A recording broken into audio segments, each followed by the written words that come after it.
My bad. Talk about that set today though. Oh yeah, that set today on leg extensions, that killed me. Yeah, yeah. I'll tell you about it on the way down. The 20-second. That was the one thing. I just saw your face and I was holding it. I was like, how long is he going to go for? So a principle we adopted from Tom Platz in terms of his leg training, because although he was more high volume than he was high intensity like us, all of his last sets still had insane levels of intensity to them, like genuinely probably unmatched by any golden age bodybuilder. Even then, Dorian Yates and Mike Menser, the goats of high intensity, probably wouldn't come close to his leg sessions because they're just a different ball game entirely. One thing I took away from him, on leg extensions, once you go to failure, at the end, what you can do if you have someone training with you is for them to hold it at the bottom and you just push with all the force you can generate in your legs against it. Obviously, you're going to be generating force against something that's not moving. But you just keep pushing and pushing and pushing, and that's going to take them muscles past that failure point, which is perfect for high intensity. So we did that. I'd say, I don't know what it was. I was really, really in the mindset, like more so than usual. And good song playing, The Unkillable Soldier again by Sabaton, shameless plug. But yeah, I was like pushing and pushing and pushing, like shaking all over, quaking, but solid 20 seconds of pushing. And by that point, even after I'd done 20 sets with the fully stacked weight on leg extensions. 20 sets. 20 reps, sorry. Not 20 sets. We don't do one working set. Like 20 to 25 reps. And just like already gone to failure on the positive. So then do that at the end. And still like keep pushing until Tim's grip broke. Before my legs did. That was mad. And I still managed to get a rep at the end after that and get it all the way up. Fair enough, that rep itself took another 10 seconds on top of it. You did the and then I did like a 10-second negative as well. You see the hold, what does that train? Does that train endurance? That just trains the muscle. That brings the muscle to the failure point, to the point where the muscle can't generate force anymore. Because you've got to think, the positive portion of a lift, where you're going up, that's all just generating force to get it up.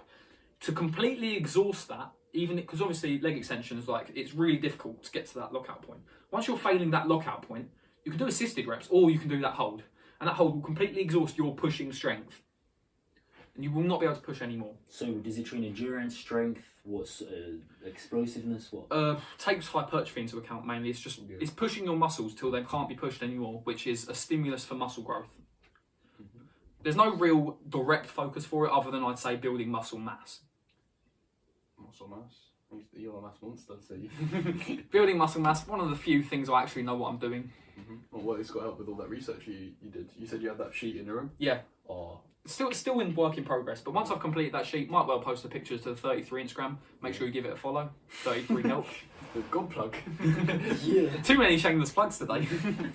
So whilst we're on the topic of training, do you want to talk about different types of reps? So you can Different types of reps? Your growth. What do you mean? For example, you can do extra negatives. Yeah. Assisted, partials. So the negative, you'll have more strength on the negative portion of a rep. Take bench press, for example. By the time you're failing, pushing it all the way up, you'll still have strength on the way down. So when it's safe to, which will usually be with barbell, with dumbbell it's not quite as safe. If you do it with barbell bench, you fail that positive. You get a spotter to help you on the way up, and then you just control it on the way down. You'll have way more strength left in the tank for that negative portion of the rep. So you've got to think, to go to true failure, you need to exhaust the negative portion as well. Perfect example, what we do with cable side raises.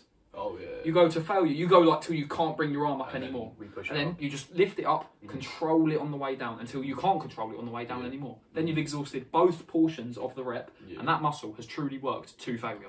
I should probably do that more because sometimes there are days where I walk out of the gym and I'm not satisfied with how sore I am, because you know how the sore muscle soreness isn't necessarily the direct stimulus for growth though. If you wanted pure soreness, you'd be better off doing like 5 sets of 20 reps.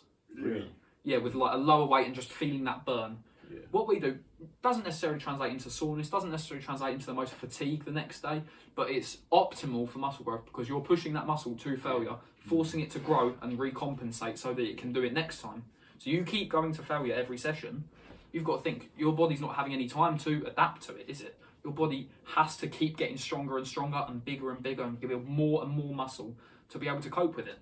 That's all it is. It's just stimulus and then recovering.